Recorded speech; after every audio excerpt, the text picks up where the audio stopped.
Vous pensez ce comparatif plié d'avance étant donné leur différence de prix? Eh bien, détrompez-vous. Bienvenue sur AliExpress pour comparer le JMGO N1S 4K au N1S Ultimate. Et si presque 1000 € les séparent aujourd'hui, la 4K vous est accessible dans l'univers des vidéoprojecteurs à nettement moins de 1000 €. Je vous ai mis le lien dans la description pour aller voir le tarif de ces deux projecteurs.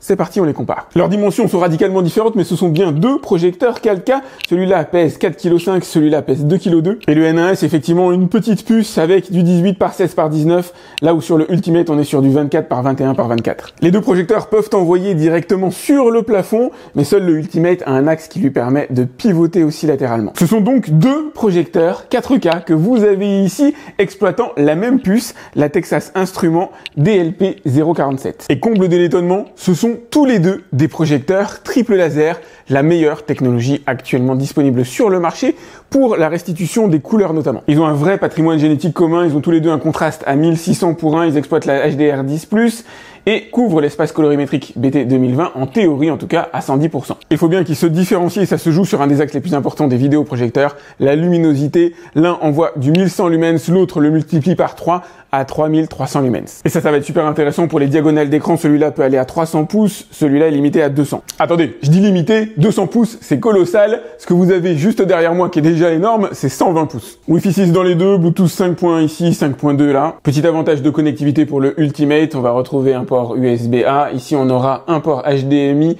contre 2 pour le Ultimate, en 2.1 dans les deux cas, et une sortie casque. 2 x 10 watts dans le Ultimate, prenant en charge notamment le DTS HD, 2 x 5 watts dans le N1S 4K, prenant en charge le DTS et le Dolby Audio. Dolby Audio Plus pour la version Ultimate. Aucun des deux n'exploite malheureusement le Dolby Vision ni le Dynamic Tone Mapping. Ils sont tous les deux équipés d'une version de Google TV avec la gestion de la 3D en plus pour le Ultimate. C'est parti pour le comparatif. Comparatif oblige, j'ai mis les deux projecteurs côte à côte pour vous permettre de ressentir un petit peu la différence d'image entre les deux, avec quelques corrections, puisqu'on est sur des triples lasers. J'ai été obligé de faire une correction pour la partie haut, la dérouille rouge, c'est-à-dire que les deux projecteurs, une fois filmés par ma caméra, qui ne restitue pas les images d'ailleurs à la hauteur de ce que moi je vois, ma caméra a ses limites, il y a une dérive vers le rouge qui se fait par le fait que les images sont filmées. J'ai dû corriger cela de manière logicielle. Pour le reste, je vous ai laissé les images dans leur natif. Et effectivement, la première chose qui saute aux yeux, c'est la différence de luminosité entre les deux projecteurs. On a un rapport de x3 en faveur de Ultimate, et la luminosité, c'est la vie dans plus d'un domaine. Pour concurrencer d'une certaine manière la lumière du soleil, même si aucun des deux projecteurs ne peut réellement concurrencer la lumière du soleil, je vous conseille de faire une relative pénombre et si possible le noir complet. Il est clair que le Ultimate tire son épingle du jeu avec ses 3300 lumens proposés. Effectivement, on est aujourd'hui dans un très bon niveau de luminosité qui vous permettra d'être plus large en matière de taille d'image, d'aller jusqu'à 300 pouces, là où le N1S 4K peut monter à 200 pouces. On est de toute façon, quoi qu'il arrive, dans des diagonales assez énormes que vous n'exploiterez pas forcément. Ça, c'était pour la partie théorique. Pour la partie pratique en matière de luminosité, effectivement, les deux projecteurs sont en mesure de monter à leur capacité maximale de 1100 et 3300 lumens en utilisant le mode le plus lumineux, qui est un mode qui génère une distorsion au niveau de la couleur. Vous n'allez donc pas l'utiliser très fréquemment.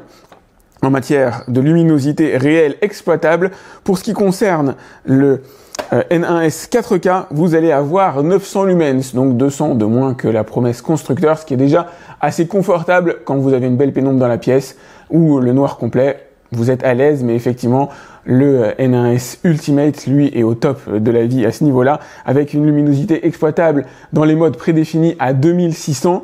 C'est tout simplement excellent, c'est un confort supplémentaire et ça révèle énormément d'éléments qui sont moins accessibles à l'intérieur du N1S 4K. Il fallait bien une différence marquée entre les deux projecteurs. Ça se voit quand on les met côte à côte, évidemment. Mais on le perd de vue clairement lorsque les deux projecteurs sont différenciés, tout simplement parce que l'image fournie par le N1S 4K est tout simplement excellente et totalement concurrente de la version Ultimate, si ce n'est sur ce fameux point de la luminosité. Ils ont le même contraste tous les deux, un contraste à 1600 pour 1 qui va être une promesse tenue de la part de JMGO, puisqu'on va trouver du 1150 grosso modo à quelques variables près pour les deux projecteurs, ce qui est un très bon contraste dans l'univers du vidéoprojecteur. Une acuité au niveau de la colorimétrie qui est elle aussi excellente. Vous allez retrouver pour la version N1S 4K du 96% de couverture du BT 2020, de l'espace colorimétrique de BT 2020, et 99% du DCI-P3 des valeurs à peu près équivalente pour la partie Ultimate qui ne tire pas son épingle du jeu en matière de colorimétrie, ni même en matière de justesse par rapport à l'œuvre originale, ce qu'on appelle le Delta E, où on va retrouver en natif, en hors de boîte, une colorimétrie légèrement meilleure pour la partie N1S 4K, avec un Delta E autour de 3, ce qui est bon. À partir de ce niveau-là, l'œil humain ne fait plus vraiment la différence entre deux espaces colorimétriques. Pour l'œuvre originale et la partie restituée, vous aurez la sensation que on est vraiment dans l'univers du parfait. Et sorti de boîte, le N1S Ultimate est un peu moins bien paramétré. Alors il y a peut-être eu des mises à jour entre-temps qui font que certaines choses ont été améliorées, mais lorsque moi j'ai effectué les tests, il était un petit peu moins paramétré et pouvait avoir un Delta E autour de 10 en mode cinéma. Pas d'avantage au niveau de la HDR, malheureusement pour la version Ultimate. Tous les deux gèrent le HDR10, pas la HDR10+. Ils n'ont pas de Dynamic Tone Mapping qui est implémenté à l'intérieur, qui ajuste en temps réel le contraste et la luminosité. Ça aurait été un véritable avantage à mettre au crédit du Ultimate, mais malheureusement, ce n'est pas intégré à l'intérieur. Idem pour le Dolby Vision, aucun des deux projecteurs n'en est équipé, ce qui est un petit peu dommage, mais on note par rapport au surcroît de luminosité des couleurs plus intenses. En tout cas, l'image paraît plus intense au niveau de la version Ultimate, et c'est aussi sur ce sujet-là qu'il tire son épingle du jeu. Si la colorimétrie est juste sur les deux projecteurs, effectivement, le fait d'avoir ce surcroît de luminosité permet, dans des conditions notamment plus difficiles, au N1S Ultimate, d'être plus flatteur. Clairement, ça se voit, j'imagine, à l'image, tel que je vous ai filmé les projecteurs côte à côte. Maintenant, encore une fois, si on les sépare, vous aurez la sensation avec le N1S 4K, si vous faites le noir complet ou plutôt correct à l'intérieur de la pièce, d'avoir une image qui est tout simplement magnifique, qui tire clairement son épingle du jeu en matière de rapport qualité-prix, je trouve. Le piqué diffère légèrement entre ces deux projecteurs de pas grand-chose. Il est sensiblement meilleur sur la version Ultimate avec des optiques plus qualitatives, là où sur la version N1S 4K, on peut distinguer, ça s'appelle pas un flou, une légère micro-perte de piqué dans les angles extrêmes qui est globalement invisible à l'utilisation au quotidien, mais si on se penche de très près, effectivement, on va donner l'avantage très très léger au Ultimate. Pour 99% de l'image, le piqué est irréprochable, sans aberration chromatique de la part des deux projecteurs, y compris sur la définition des lettres. Lorsque vous regardez un texte, elles sont parfaitement définies dans les deux cas. Regardez un point de détail qui n'est perceptible que parce que j'ai mis les deux projecteurs côte à côte et qu'on est dans un environnement assez sombre. Le halo lumineux qui entoure l'image des deux projecteurs est très différent entre le N1S 4K et la version Ultimate. Plus noir, finalement plus profond sur le N1S 4K, plus agréable aussi. Il tire légèrement vers la teinte rouge sur le Ultimate. Il est beaucoup plus visible, beaucoup plus marqué sur l'image que vous avez à droite que sur l'image que vous avez à gauche. Comme quoi, la profondeur des noirs, même sur cette zone qui n'affiche pas d'image à proprement parler, a quand même un impact sur le confort qui là, pour le coup, est en faveur du N1S 4K.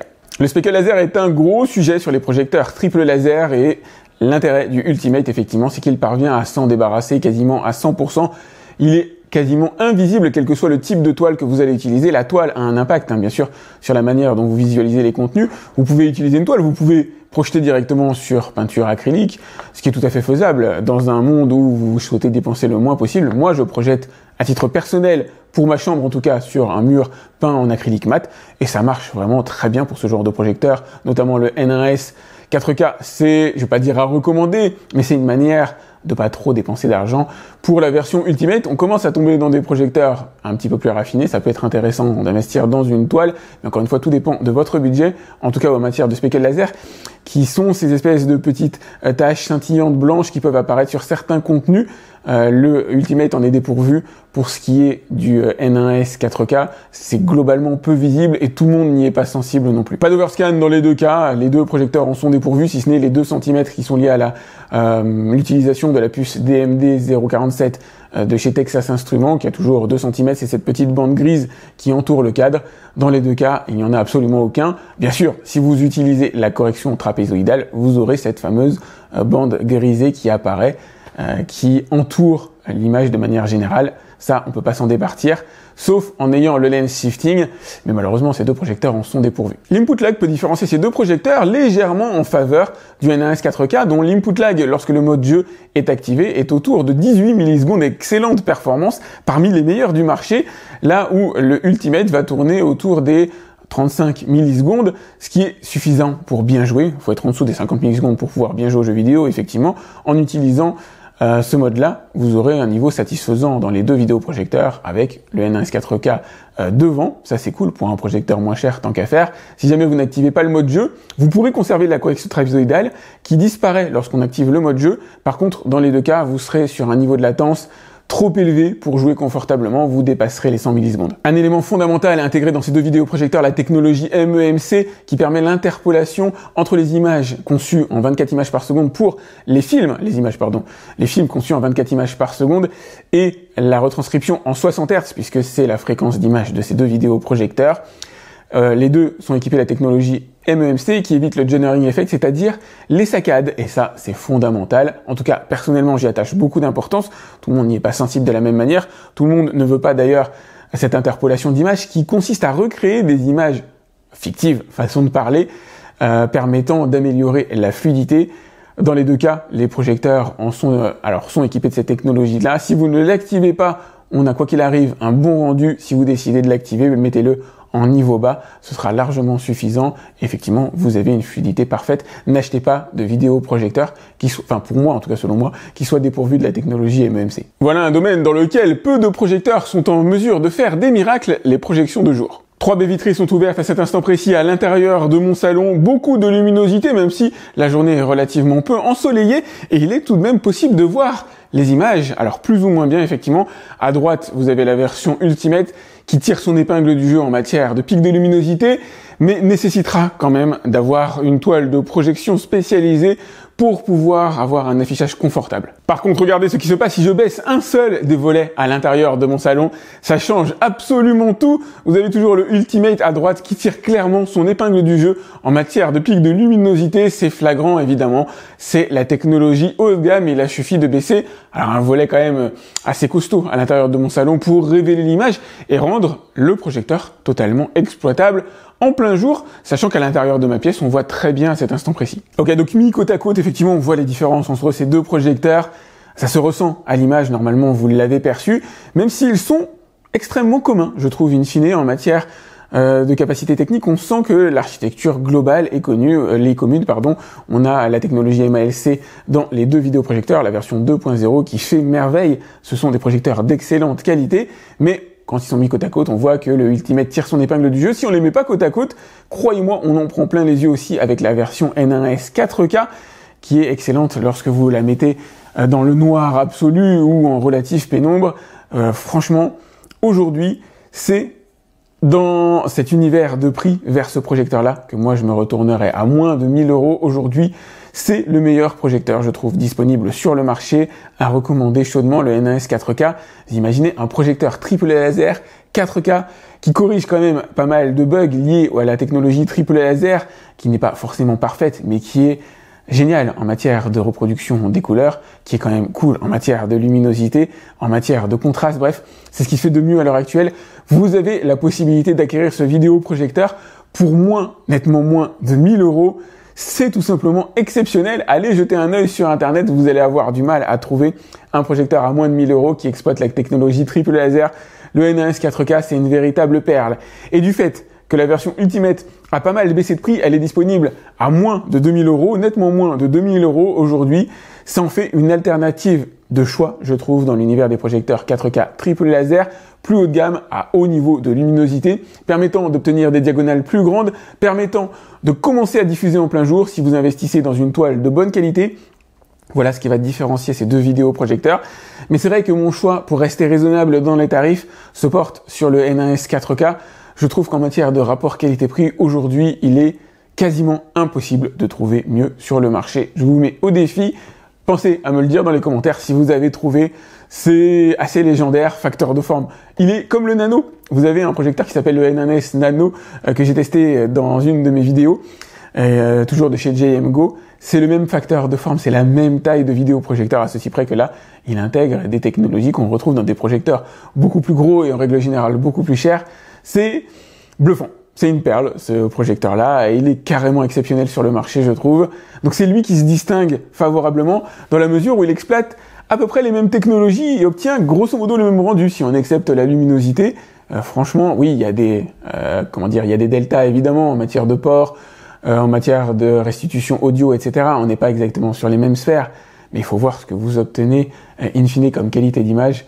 Il est tout simplement génial et c'est vrai que c'est lui que j'ai tendance à pousser en avant, même si bien sûr je préfère l'image du Ultimate, c'est évident. J'adore le Ultimate qui encore une fois se positionne super bien par rapport à la concurrence en matière de tarifs. Ne le négligez pas, mais c'est un budget supplémentaire pour obtenir de la 4K triple laser, pas cher et de bon niveau.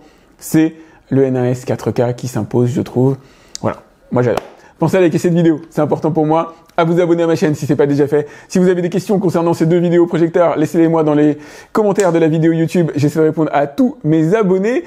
Et je vous ai mis les liens, bien sûr, pour aller voir leurs tarifs. Je vous ai mis les liens aussi vers les autres projecteurs de chez JMGO que j'ai pu tester jusqu'ici.